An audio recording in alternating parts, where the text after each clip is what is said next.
सभी को इस मानगढ़ की धरती पे शेरों के आंगन में पैदा होने वाले मेरे समाज आदिवासी समाज के शेरों और शेरनियों को जय जोहार। जय जोहार।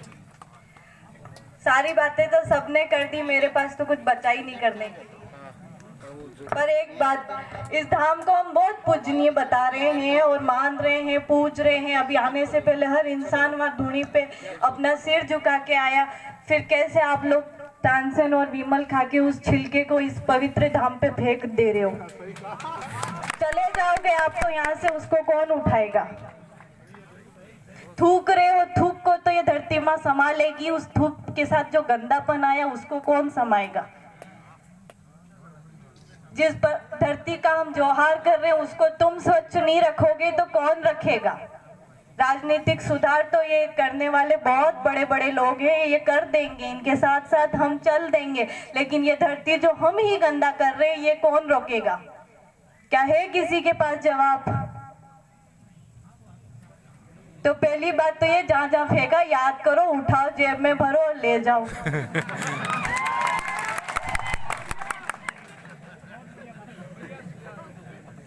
देखो मैं आई तब से मैं देख रही हूँ, कोई लेफ्ट में थूक रहा है, कोई राइट में थूक रहा है, कोई खा के उसको फेंक रहा है, कोई बीड़ी आधी पी के बाकी बचा उसको फेंक रहा है। क्या हो रहा है? फिर पूछ क्यों रहे हो? मत पूछो, आए हो क्यों हो? जो अभी कांति भाई ने कहा, मैं बोलने वाली थी, वाकई में हर इंसान सुनना तो चाहता ही नहीं है। हमने बिरसा को नहीं देखा, लेकिन हमारे आधुनिक बिरसा भंवर दादा बोलते हैं, लोग सुन नहीं रहे हैं। आपको ऐसा सौभाग्य मिला है कि हम भंवर दादा जैसे इंसान को अपना आदर्श मान के हमारे समाज को एक सुधार के रास्ते पे ले जा सकते हैं, और आप सुनने को तैयार नहीं है। आखिर क्यों? कोई अलग से आएगा, भगवान तो नहीं आएगा ना। भगवान रूप जैसे आपके सामने आके खड़े बोल रहे, चिल्ला रहे, आप सुनना चाहते ही नहीं हो। सुधार की बात करते, कौन सा सुधार? सामाजिक सुधार पे कोई क्यों नहीं बोलना चाहता? औरतें यहाँ आती नहीं है। मैं ये जो कपड़े पहनती हूँ, मुझे मेरे प्रतापगढ़ में लोग तो आदिवासी बोलना लोगों को पसंद ही नहीं है, सीधी सट बात। तो उनके सामने कभी ये पहन के किधर निकल जाती हूँ तो वो मतलब एक अजीब नज़र से देखते कि ये लड़की मतलब कहाँ रह के आई है, दिल्ली रह के आई, जयपुर रह के आई, वापस आके ये कागरोन लुगड़ू पहन, वो तो दहाए गई थी।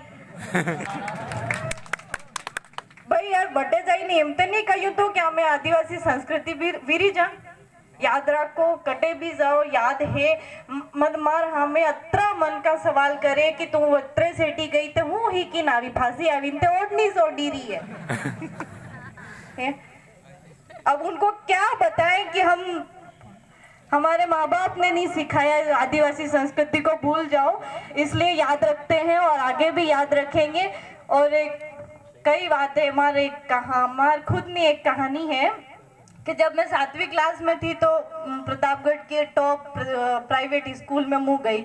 7वीं पूरा निकल गया और लास्ट में रिजल्ट आ गया, क्लास में टॉप में आई। तो टीचर बोले दूसरे स्टूडेंट को कि काजू बादाम खाया करो, भगवती की तरह तुम भी टॉप कर जाओगे। तो 7वीं क्लास में मैं पहली बार मार्ट साहब को यूँ पूछ रही कि सर काजू बादाम क्या होता है? हम तो माँ बाप बोलने से पहले हूँ कहवाए कुकड़ों ने, बकरों ने, डान मासली सब खावा ही, क्या मैं काजू बादाम हूँ वे नहीं खबर।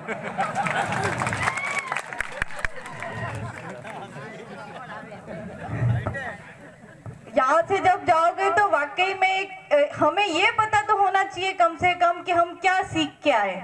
इतने दूर से आए, पैसा लगा के आए हो, या इतनी गर्मी में बैठे हो, सीख के कुछ मत जाओ तो ये बोलने वालों का क्या होगा? यहाँ जो इतना खर्चा किया उनका क्या होगा? हमें अपनी आत्मा को तो सबूत देना है कि हम कुछ तो सीख के आए हैं। मैं पहली बात एक बात स्वीकार करना चाहती हूँ, मैं अपने घर पे बता के नहीं आई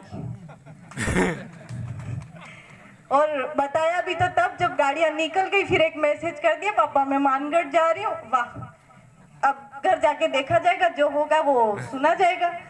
तो औरतों को सबसे ज्यादा सपोर्ट चाहिए, क्योंकि ये कि आप चाहे कितना भी दाड़ लो, लेकिन जब एक औरत बोलती है तो वाकई में बदलाव आता है। आप जब अगली बार किसी सम्मेलन में जाए तो अपनी बीवी, बच्चों, भाभीयों सबको लेके जाए, खुद आ रहे हो, खर्चा वैसे ही हो रहा है, एक और ले आओ, कौन सा डबल हो जाएगा?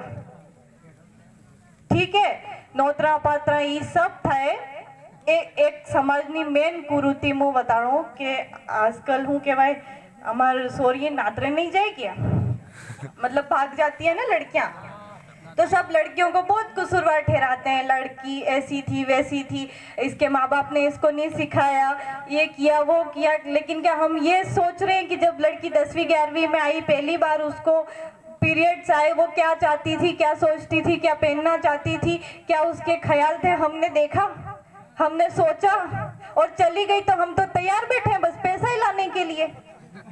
उसके बाद चली गई, वहां पे क्या हुआ क्या नहीं हुआ कुछ नहीं जानते। पैसा ज्यादा इंपॉर्टेंट है या इज्जत ज्यादा इंपॉर्टेंट है? क्यों आप बच्ची को इतनी परवरिश अच्छी नहीं देते हो कि वो नातरे जाने से पहले 10 बार सोचे कि नहीं मेरे माँ बाप ने ऐसा नहीं सिखाया? क्यों इस पे कोई आंदोलन नहीं कर रहा है कि हमारी परवरिश में ये चीजें शामिल ही नहीं है? हर दूसरी लड़की 10वीं पढ़ी नहीं, 11वीं पढ़ी नहीं, 12वीं पढ़ी नहीं, कॉलेज तो आते आते टिकती ही नहीं। इस घर में भाग गई, उस घर में भाग गई, क्यों भाग रही है? कोई उस बात को पता करो और उसका सॉल्यूशन ढूंढो और हमारे अंदर की कमियां ढूंढो। क्या हमने हमारे बच्चों को इतना समय दिया कि वो कहीं ना जाए? और वो कुछ चाह रहे थे तो क्या चाह रहे थे हमने पूछा?